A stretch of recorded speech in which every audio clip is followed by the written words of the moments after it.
Hello guys, my name is Nukeacitrus, and normally I'm on Twitch streaming Dwarf Fortress, but today I returned to my Dwarf Fortress channel, or YouTube channel as it were, because I thought I would give you a guide to the Dwarf Fortress basics.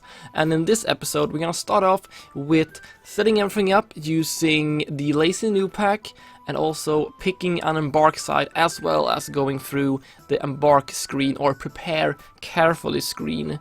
Now some guides out there likes to mash everything in together in one very short video, or very long video depending on how you do it, but I thought it would be better to make small episodes of maybe 30 to 40 minutes or so, where we discuss certain things of the game, and then if you're interested in a certain part of something there that you want to learn about, you can just find this general episode that's going to discuss that, and then inside that you're gonna find different kinds of timestamps there, where I talk about certain things in the video, and there should also be some downstairs here, or downstairs, down below this video, you should find the timestamps there, so just go ahead and skip forward if you want to skip the intro or so. But yes, I'm going to give you a guide, and I'm gonna just talk about everything in the game. Not everything perhaps, but try and cover everything, at least as far as it's possible. But as I said earlier, we're gonna start with basics today. So the program, or the package that I'm going to use today, is called this. Let me show you here. There we go. We're gonna use this Peridexier Errant Starter Pack, or the Lazy Newb pack. This is the pack for Windows 10, or Windows in general, and you can go ahead and find the link down below, the one I'm using. You're also free to use the one for Mac, of course, if you are using a Mac. So yep, just keep along and download that, and this is going to be a sort of a play-along guide, so you can just follow me as I do things, right? And also, don't forget, you can also find my channel on Twitch, where we have a pretty big community now, and a lot of people wants to help others, and you can go there and ask some questions if you have any, or just, you know, hang out a bit. Alright, so anyway, you're gonna download that, and then you'll get this file here if you extract that. This is a Dwarf Fortress file, or the Dwarf Fortress folder as it were. And here we have the starter pack launcher, or Lazy Newb pack. And then you have the normal game there. Alright, let's get right to it, shall we? Go and bounce this up. Loading, loading, loading. Here we go. No. Okay, so that's gonna give you this window here, right? And there are certain things you can change if you are a newcomer to the game. You can turn off invaders if you want to. That's gonna give you a little bit more easy time to handle things, or get your foothold, as it were, in the game. You can also go ahead and turn off aquifers. Now basically aquifer is just a giant, like 1 or 2 or 3 sea level deep water, like a lake almost, aquifer, you know, and that can prove a little bit difficult to dig through if you don't know what you're doing. So you can go ahead and turn that off, and it won't generate when you generate the world. Other than that, you can also set a population cap should you want to. This might be interesting if you have a weaker computer, or actually if you have just a normal computer in general, because this game, as you may or may not know, is actually running only on one core, one thread, as it were. So yeah, frame drops is bound to happen for everyone. It just depends on when that will happen for you, like considering how good of a computer you have. Yes, so that's it. So you can actually lower the population cap down to, I don't know, 80 if you want to. That's fine. You can also lower the visitors cap, like how many visitors can be in your fort at any one time. And you know, you will also set up the strict population cap, and this is also going to block births. So even though you have set the population cap to 80, there might still people getting born into your fort. So it doesn't happen that often, but it does happen, so you can also lower that if you want to. It doesn't have a huge impact of the game, or it does, because I would say that FPS is gonna be way easier on you the less people you have running around in your fort. So this might be something you may want to look into. The same thing with invasion soldiers and invasion monsters as well. you can set that to lower numbers if you want to save some more FPS, some frames per second. And yeah, then you can do Embark profiles. You don't need to worry about these right now. Graphics, just pick whatever tile set you want. Now, Dwarf Fortress is normally an ASCII game, you know, where all the graphics are made up by letters. You know, like numbers and letters and different kinds of symbols and such. And you know, that's the original way of playing it. And you can play it if you want. You'll totally be fine to follow this guide, even though you do that. And I'm going to use Phoebus 16p here. That's what I'm going to use for this guide. So go ahead and pick that if you want to have everything exactly the same as I have. And also you want to have turned off liquid depth. And that's going to give you numbers 1 to 7 of how deep water is. And that can be very, very, very useful. You don't need to worry about this. Although you might want to turn off this thing, print mode, text will be text, and change that to 2D. Now the reason for that is that sometimes when you use that mode, the text will be text mode. Sometimes it can mess up your save, so something you can change if you want to. You don't need to though. Okay, and then we're gonna move on to utilities. Now these are the utilities that comes with the game. These are going to help you as you play the game, using various kinds of functions, like Armok Vision is a 3D like a simulator of your game. So you can like walk around in your fort, as it were. And then you have Story Maker and all these things you have here. And also you have Sound Sense. Now Sound Sense is actually the program that's going to it's gonna download a few of the available sound files, and then it's going to read off your game files, and it's going to play sounds or sound effects accordingly to what's going on in your fort. So let's say it changed to winter, it's gonna play some winter music. If people are fighting, then you can hear them fighting and stuff like that. We're not gonna play with that here for this this guide, because it's gonna like interrupt a bit when I talk. So, but you can have it on if you want to. We are going to use Dwarf Therapist. Let's go ahead and kick that up right now. There we go, and we can minimize that for now. We don't need it right now, but you can start it up. And we are also going to use nothing else actually here. No, not right now anyway. So let's go over to advanced. Sound on and off. You can turn this off, because if you're using Sound Sense, this doesn't matter at all really. So you can turn it off if you want to. FPS counter, always nice to have that. Seeing where your FPS is currently. I'm gonna have it off though, but do remember that. I also turned off intro movie. It's just basically an intro movie. I'm gonna play with window. You can decide if you want to or not. And then it comes to the save related stuff. Now I'm always turning off compress saves. Now compress saves is going to basically compress your saves. It's gonna make them, you know, take less space on your computer. I have found in the past that this, at least for me, it has caused some problems with the saves. Normally problems that happens in Dwarf Fortress happens to some people, but not all of them. It kind of depends on what you're doing in the game and what kind of rig you have and all this stuff. There's a lot of variables to it.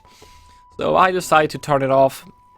It's not that your save is gonna become super huge anyway. At least not if you have like a decent computer. It's gonna be fine, I think. And yeah, I think that's the only thing we're gonna change there. You can see if yours is the same as mine. You can also mess around with the priorities for your processor if you want. Not really needed, but if you want, you can read more about it online and see if you want it or not. I'm not gonna go into exactly what it does, but... And then DF hack, should be automatically enabled, so make sure this is on.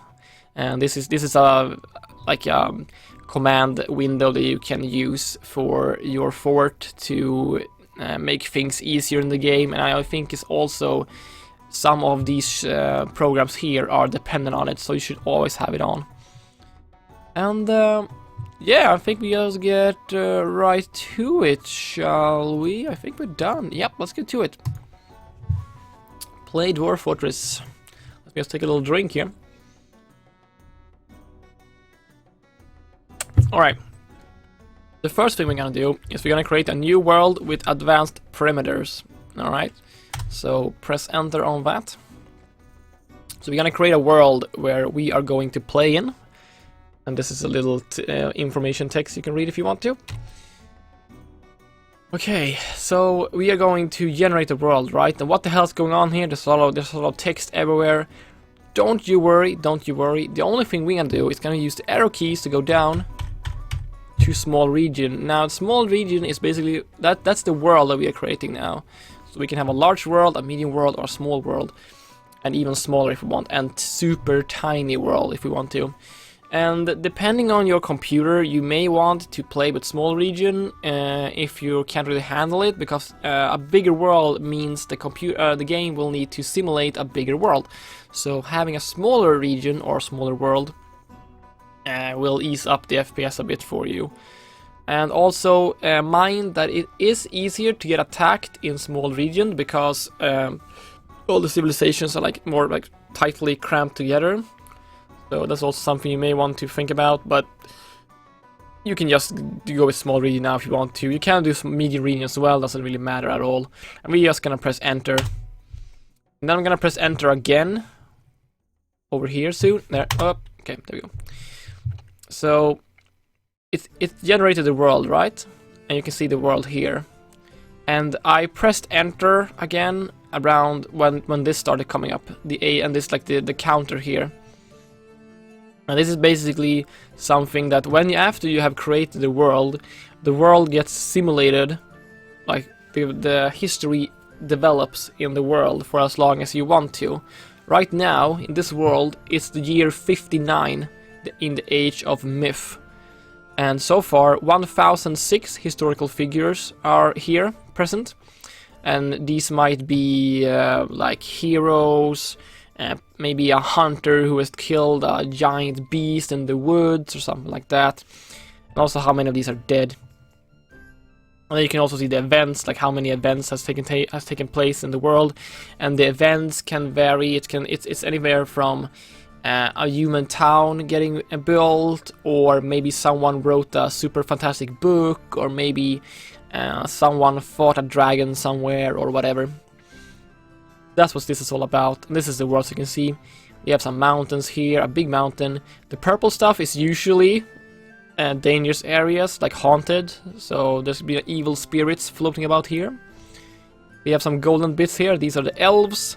Over here we have a human town. No, here we have a human town. We have some roads leading here. Where are the dwarves then? Oh, there's a dwarf down here, way down there, behind the text there. And yeah, this is the world. So you can keep simulating the world if you press C for continue. And the longer the world has been in, the longer the world has developed, the more stabilized all the civilizations will be that survive the early years. For example, the humans will have more towns, the dwarves will have more forts, the elves will have bigger forest retreats, and that sort of stuff.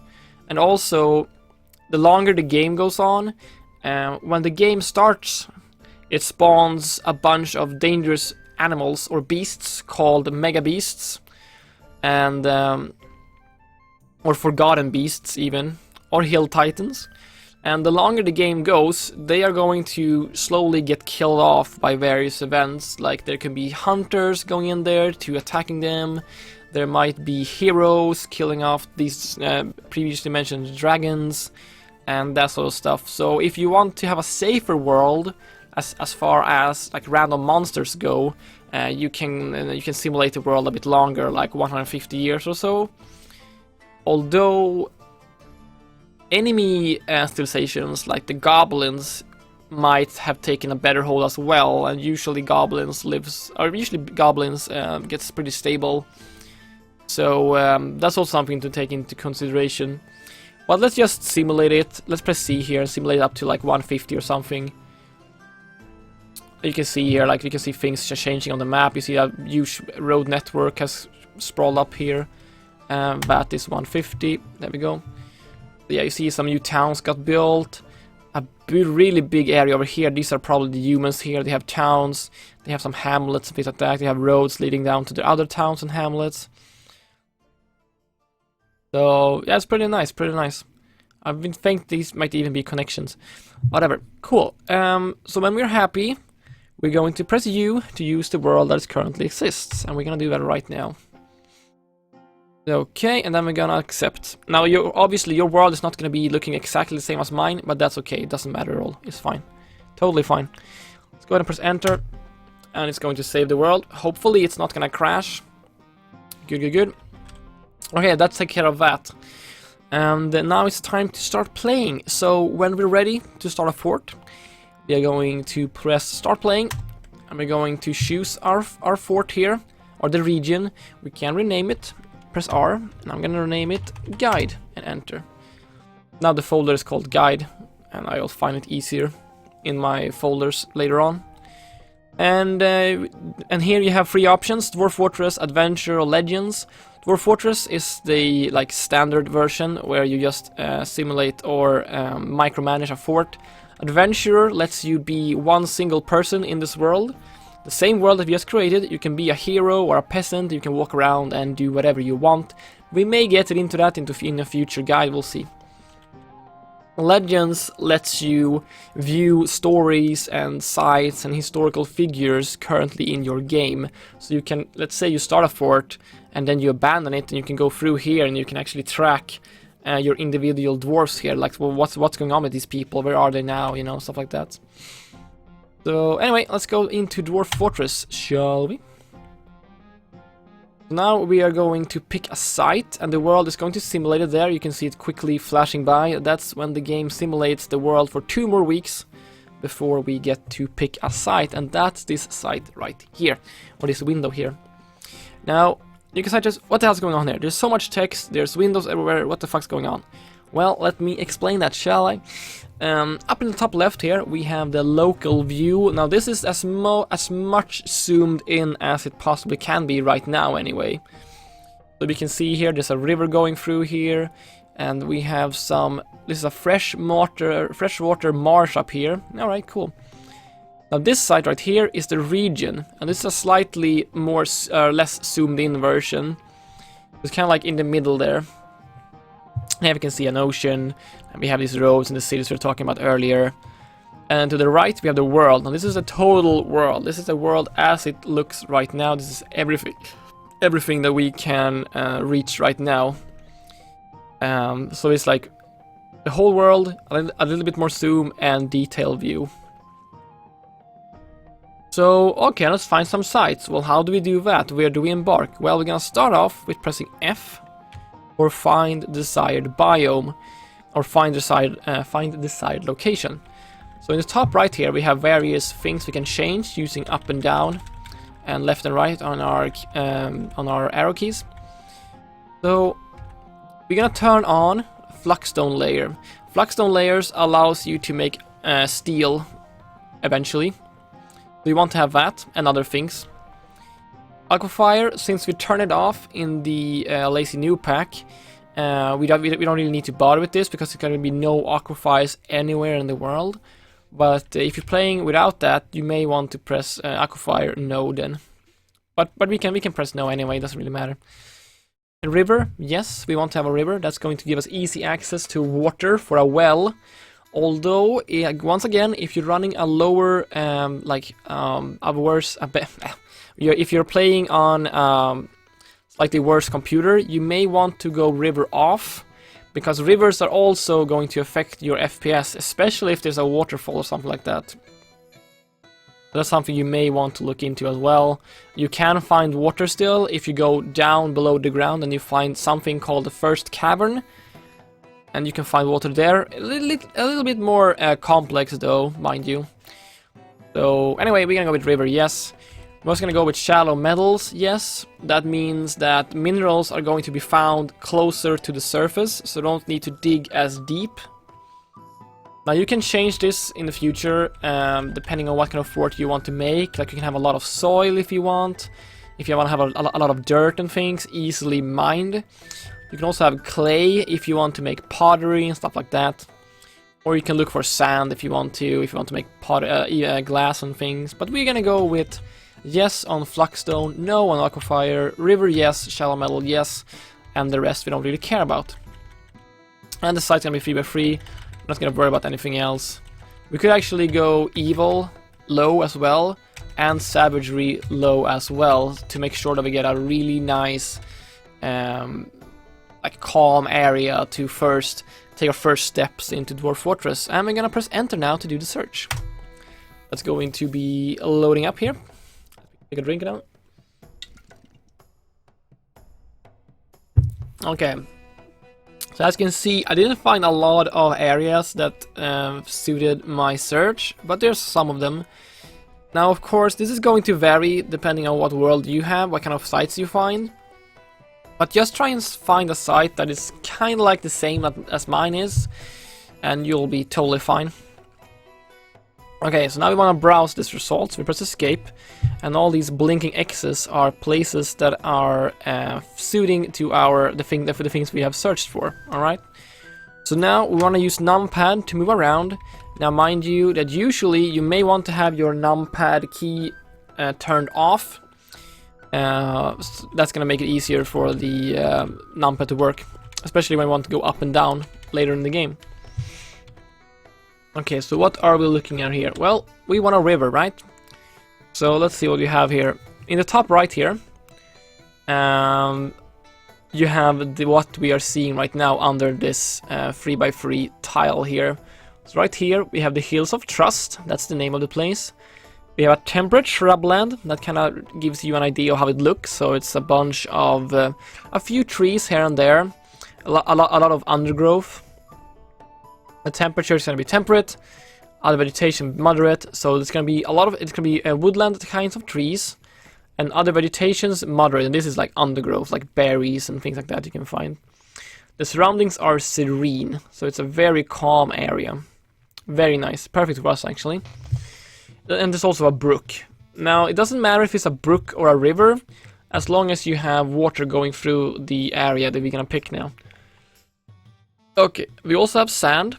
We have very deep soil, shallow metal, deep metal, and fluxstone layer. So since it's very deep soil, we're gonna find soil very deep. So we may have to dig deeper. It doesn't really matter for us though, because you know, when we have a lot of soil, we can dig faster as well. So it doesn't really matter. But just you look around if you want to find another place. Now, when you use the numpad here, I'm gonna use the numpad now to go up and down. We are moving this arrow or this cursor here. I'm pressing up and down here, and that moves this one using the numpad. If I want to move here, I have to use this move local area in the top left there. You can't even see what's going on there. Let me just fix that really quickly. Oh my god. Let me fix that right here and now. There we go. There you go. Now I can see what's going on. Perfect. Let's go ahead and move this as well. There we go. Okay, so down here in the bottom left, move local area. All right. So we're gonna use U, M, K, and H. So U is gonna move it this way, as you can see up here. K moves it this way. U up. And M down, alright? And that's going to allow us to move the things around here. Now you notice that things are changing up here when I move around, because I'm moving into other kinds of biomes. Right here is the Belted Dunes, it's a rocky wasteland, so it's not really ideal for us, is it? But if I go up here, I have the Hills of Trust, temperate shrubland, temperate temperature, trees, woodland, vegetation moderate, serene, and brook. And sand, deep stone, and that sort of stuff. And you can also press tab. And tab shows you what kind of neighbors you have. So you have dwarves, humans, and goblins, right? If we press tab again, we can see what kind of civilization we are originating from. And currently there's only one dwarven civilization in this world. And that is called the Mighty Boat. And where are they located? Well, somewhere here. We should see a blue dwarf here somewhere. No, we're not. I think it's this one. It should be this one. Down there. It should be this one. This is the only dwarven I saw at least, so Anyway, it doesn't matter. Let's press tab again.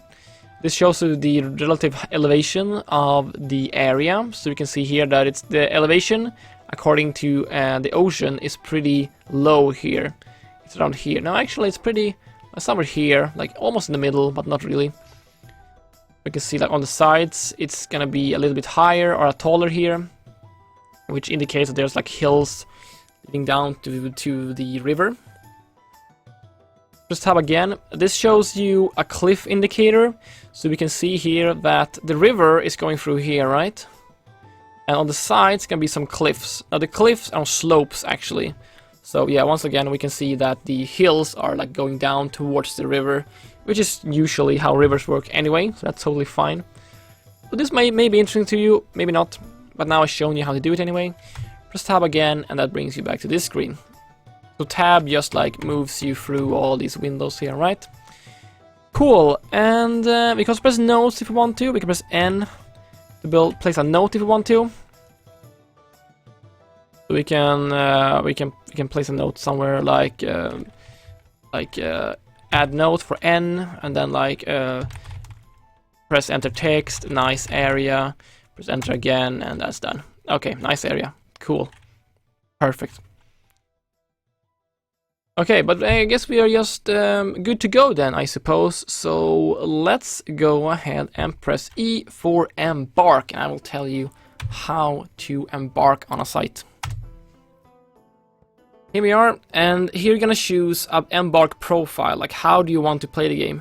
You can use Play Now, that's going to throw you into the game with random dwarves and random skills, random equipment, everything like that. You can Prepare Carefully. That's going to allow you to pick exactly everything you may want. And then you have different kinds of starting profiles that is done, set up, and just be completed to play. And these may be good. There's definitely these ones that are easy start, made for new players, and also the easy PC start. However, I'm not going to use those because here's the reason. The easy PC start and the easy start made for new players has something that I don't think is good for new players. And that's the hunter. The hunter requires some extra industry to work. They need bolts for their crossbow, and they also need to have a crossbow in the to start off with. But they give you a crossbow, but it kind of adds another layer on top of everything. And we may go into hunting later on, but for now we are actually going to use Prepare for the Journey Carefully. Okay. What the hell's going on here? Don't worry, I will explain what you need to know here. The only thing we want to do here is to set up our dwarves, like what kind of dwarves do we want to have with us? What kind of skills will they have? Okay, so on the left we have all the dwarves here, we have a bunch of peasants here. On the right we have all the skills we can give them. In the bottom here we have the points available right now and all these different keys we can press. So what do we do? Well, we press tab first. Press tab first and go into this menu here. What the hell is this? Well, on the left side we have all the equipment we are currently starting with. On the left side, this is all that we start with right now. We have some buckets, we have cloth, we have some cavefish, we have some plump helmet. This may vary from what you have. You may not have the same things, and that's because this is dependent on what kind of civilization you start off with. So certain civilizations will have access to other things, some things that other civilizations don't have. Okay, so what the hell we do here then? Well, we're gonna start with moving using our key arrow, arrow keys. We're going to go to the bottom here, and we're gonna start pressing minus and remove all of these fungi wood buckets and splints and crushes and crap, because that's useless in the beginning. There we go. And we're also gonna remove the quivers. Don't worry about what kind of leather it is. Just remove the quivers as well, because you know we won't have any hunters. There we go. And then we are going to go up to the anvil. I have a steel anvil.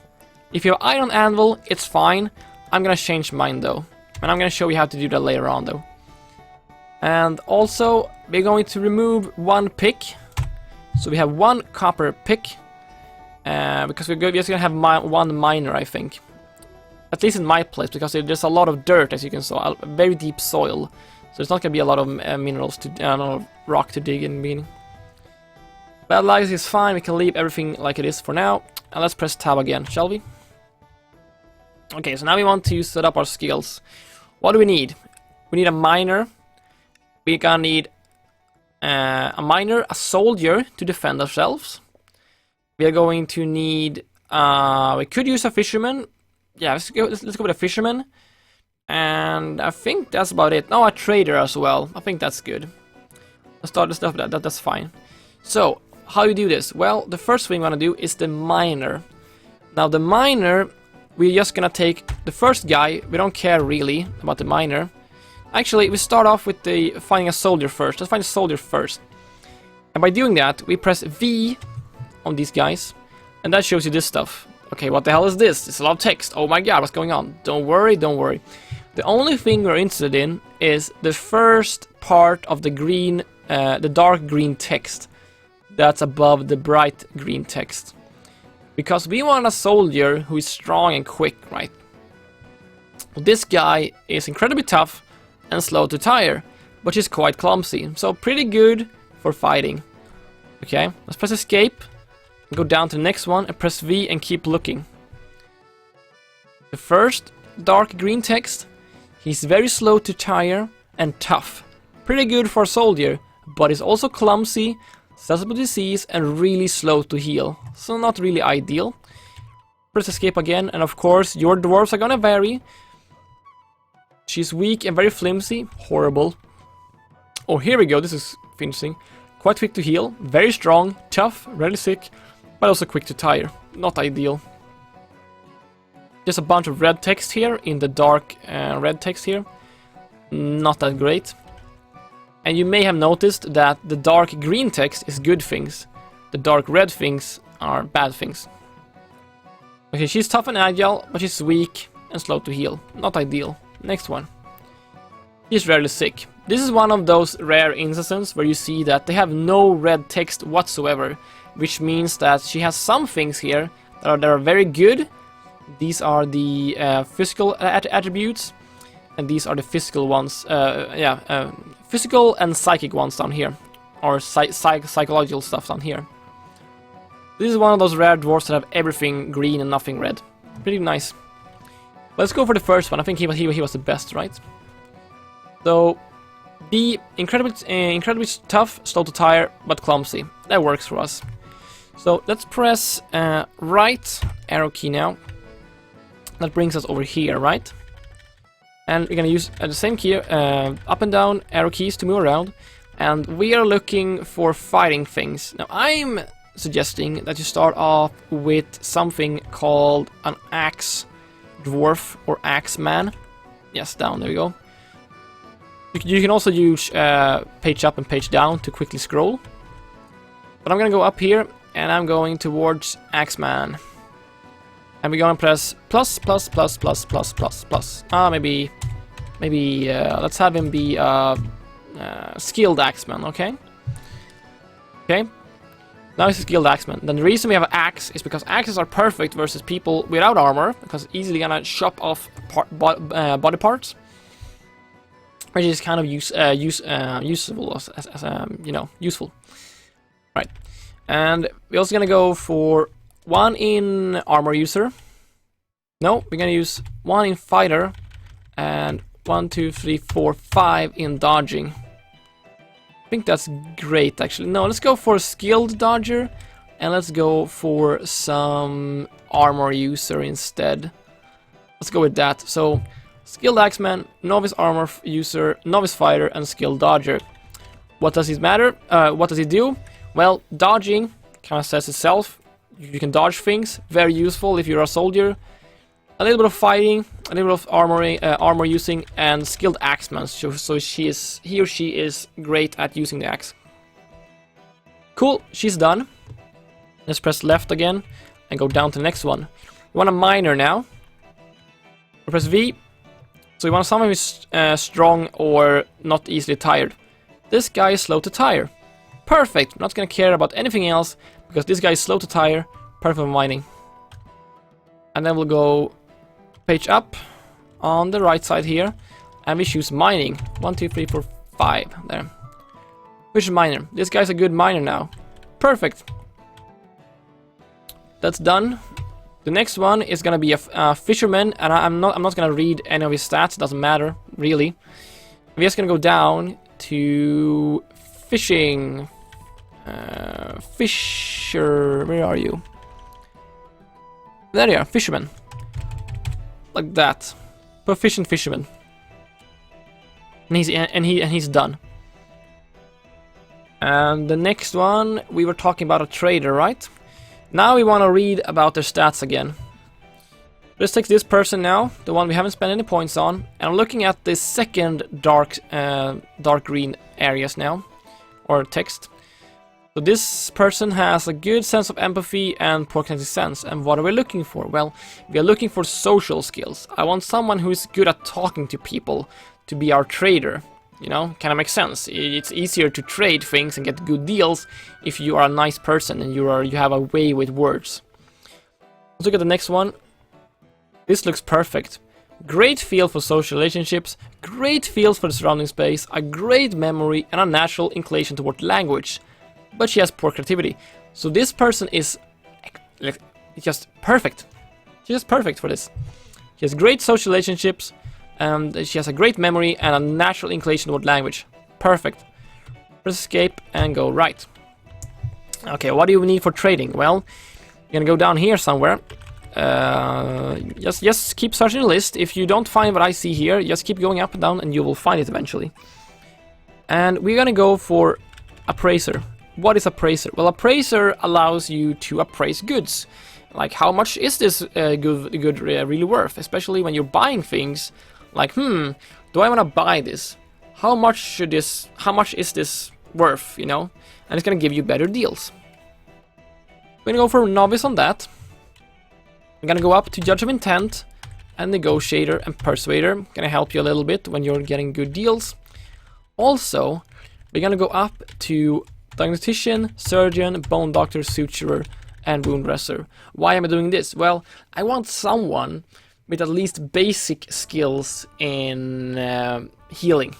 Like basic doctor skills. It might be handy, mind you, to have someone with at least some idea of how to sutureize a wound or how to dress wounds, you know.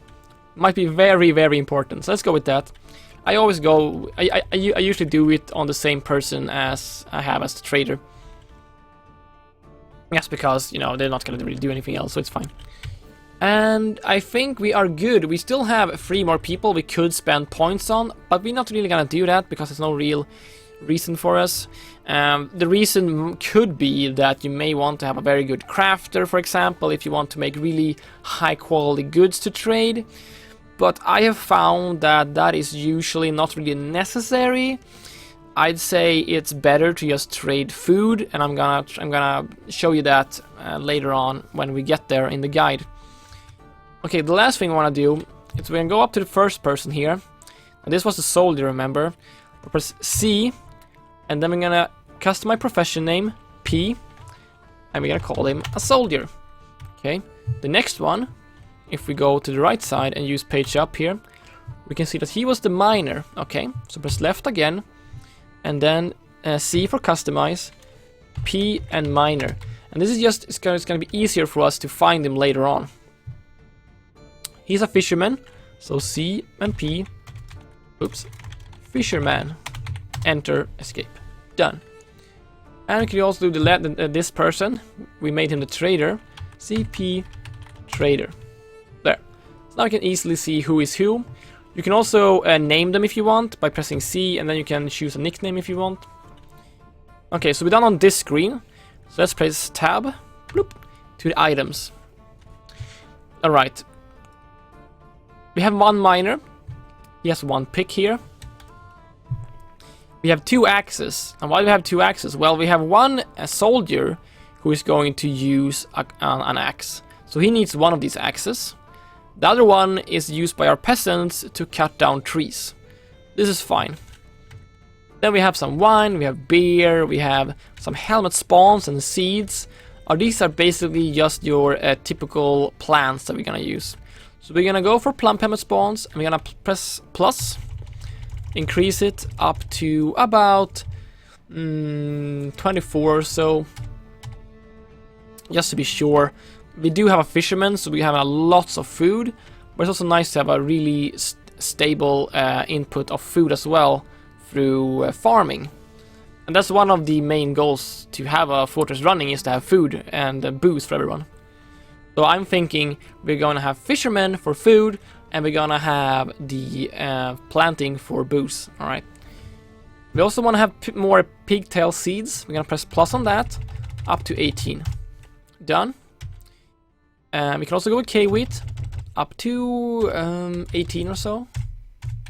These are a lot of seeds, mind you. Sweet pots we can read. We can leave the rest of this stuff. It don't really matter about that much. We can actually... Nah, just leave it. Okay. Now we want to add some more things. And how do we do that? Because there's certain things we will need. Let's press N. And this brings us up to this screen, where we can add more items to our fort. So starting.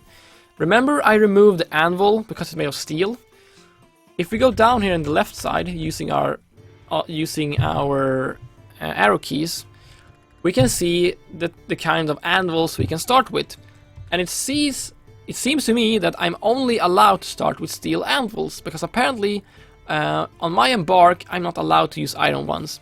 And this will change depending on what kind of fort you have or what kind of civilization you are starting from. So I guess I'm gonna have to use a steel anvil. So I press right to choose the steel anvil, enter, and now in the bottom here I have one steel anvil. Perfect. Another thing I want to add is press N again, and I'm gonna type gypsum plaster. If you don't have it, it's okay. If you have it, take it. This will be used when your guys like break their legs, stuff like that, and you can give them a cast using this. We're gonna increase the gypsum plaster up to about 9 or so, more than enough to start with. And then I'm gonna press right to this row here. Now these are all the animals that you can pick. And for this, you're gonna go down to cats. Now these are females and males. No, opposite. Let's see. Yes. You can also press F12 to change the text to this. So if you press F12 again, this was the normal start, right? And you have these like weird icons for everything. If you press F12, you get this text instead. And it might be easier for you, because now you can see that this is a female, this is a male, right?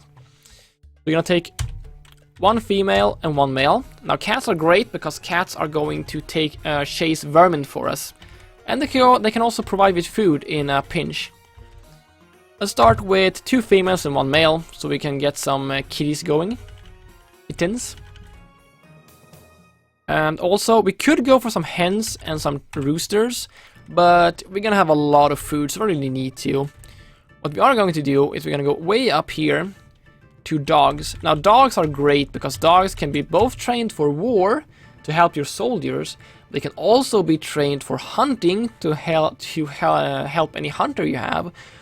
Or they can just be pets for your dwarves to feel better with. Or you can slaughter them in case you need food right now. So same thing here, we're gonna do with 2 females and 1 male. I think that's enough. What else we want to use? Nothing really. You can see we can start with bunnies, and you can choose whatever animals you want here. If you prefer to have alpacas, or if you really like rabbits, you can bring those too. And rabbits and bunnies are really good at mass producing themselves, you know, like breeding. So you can have a lot of food that way. But we already had a fisherman and a lot of planting going on, so that's fine. Do you want to have something else here? Well, we still have 134 points on here, as you can see. So what do we want to do with that? What do we want to spend on that? Well, what we could do, if we could go left again, we can do a new item, and we can give a helmet to our soldier. The head is usually the most vital area to protect for your soldiers. So let's write helm. And here I have all these various kinds of helmets I have, a lot of different materials, but I'm looking for the copper one, I think. 24 points. Bam. Cool, now I give him a helmet. We still have 110 points. Okay, what can we do with that? Well, what we could do, actually, if we go back to tab, so press tab once again, we could pick this guy, this peasant that I haven't spent any points on, and we're gonna see if he has creativity. B, very good sense of empathy, poor sense. Okay, no, let's check the next one. Nope, no creativity there. The last one. Yeah, great creativity. If you don't find this, it's fine, totally fine. Just pick anyone that you haven't spent points on. I take this person, we're gonna go to the right, we're gonna go up for... We're gonna go... Oh, no, we're gonna go for... I think we want to have a stone crafter, perhaps. Do we want to have that? Let me think a little bit. I'm doing this on the fly, so let's see. Do I want to do that, or do I want to have... Smith? No, we can start. Yeah, we can have a stone crafter. Okay, so go for stone crafting. Up to proficient stone crafter. And we may also want to have him be on exactly what do we want him to be more than that? There's so many things to choose from, as you can see. There's a lot of things going on. I think that's fine, actually. That's fine. So let's go back to items. Tab again. And I guess we could add more dogs. Let's add more dogs. 1, 2 dogs. We have 4 females and 1 male. 1 more male. Then we have 4 females, 2 males. Do you want to start with more cats? Not really, though. I guess we could start with no, these are expensive. Yeah, the pigs are very expensive. Okay. I'll guess we'll just add some more items then. Oh yeah, we can do this. Press N and write glass and take raw green glass. Few of those. Those will be needed if your dwarves get crazy ideas, and we will cover what that is in a future guide. We still have 3 points, so let's add some more sweet pot seeds, I suppose. There. And yeah, I think we're done with this. We have all the points. Cool.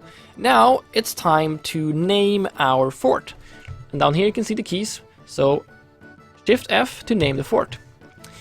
Okay, what else going on here? Well, here's where you name your fort, right?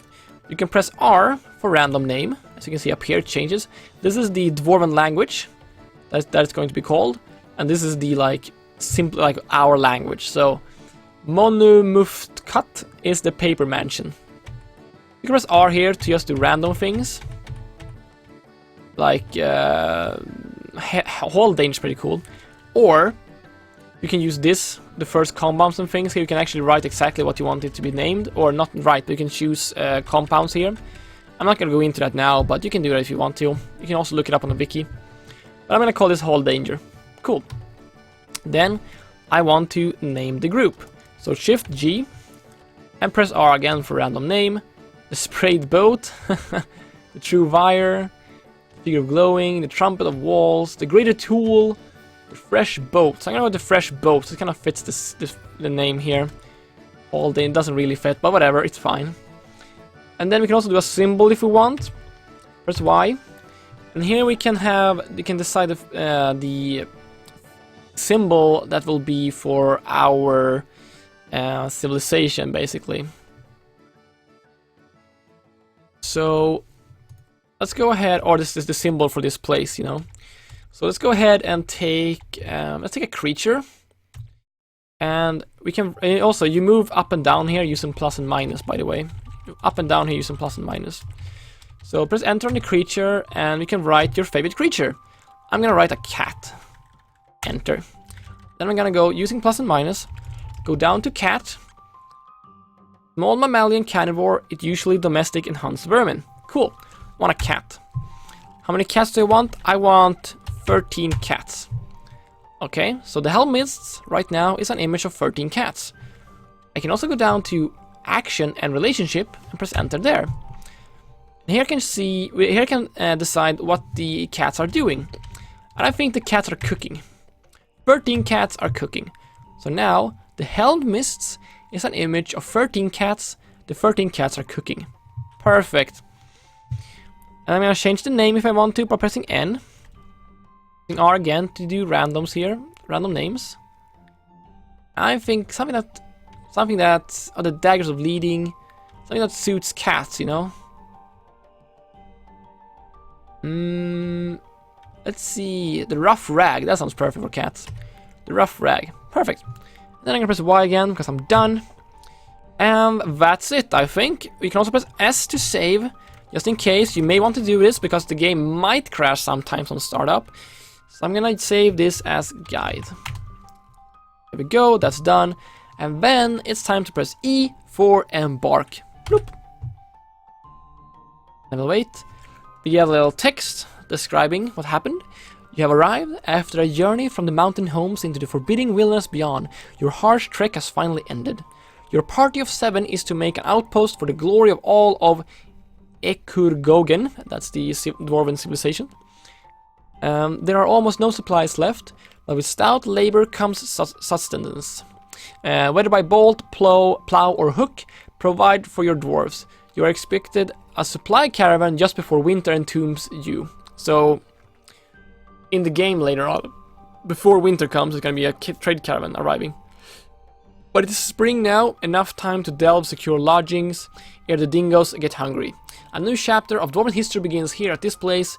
Iton Kesat, Hall Danger, strike the earth. Let's press a key, enter. And here we are! This is our new home. And in the next part, I'm gonna show you what we are supposed to do here. But this part is over. I'm gonna say thank you for watching. And if you have any questions, feel free to drop into my Twitch stream that is usually playing Dwarf Fortress. You can find a link down below with your questions there. Either I or my viewers are more than happy to answer them. And I'll see you next one. So, take it easy, guys. Take it easy.